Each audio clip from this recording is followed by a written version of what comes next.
வணக்கம், என் பெயர் மோத்வர்ஷ். நான் ஊராட்சி ஒன்றிய தொடக்கப்பள்ளியில் 5 படித்து வருகிறேன். தேசபக்தி பாடல் பாடுகிறேன். தந்தன தந்தன தந்தான் எல்லோரும் கொண்டாடும் தமிழ் பண்பாடு போல வருமா? அட எந்நாடு என்றாலும் அது நம் நாட்டுக்கு ஈடாகுமா? பல தேசம் முழுதும் பேசும் மொழிகள் தமிழ் போல் இனித்திடுமா? எல்லோரும் கொண்டாடும் தமிழ் பண்பாடு போல வருமா? அட எந்நாடு என்றாலும் அது நம் நாட்டுக்கு ஈடாகுமா? 8 தொகை பாட்டும் நட்டு வைத்த நாட்டும் எங்களோடு சொந்தம் தருமே.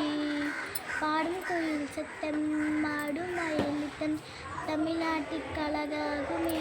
சங்க தமிழ் படித்தே சங்கெரும்பு கடித்து உள்ளமெல்லாம் வெள்ளம் பொங்குமே. காவேரி குடிச்சு அவரும் பூ படித்து இயற்கையோடு வாழ்ந்திடுமே. நன்றி.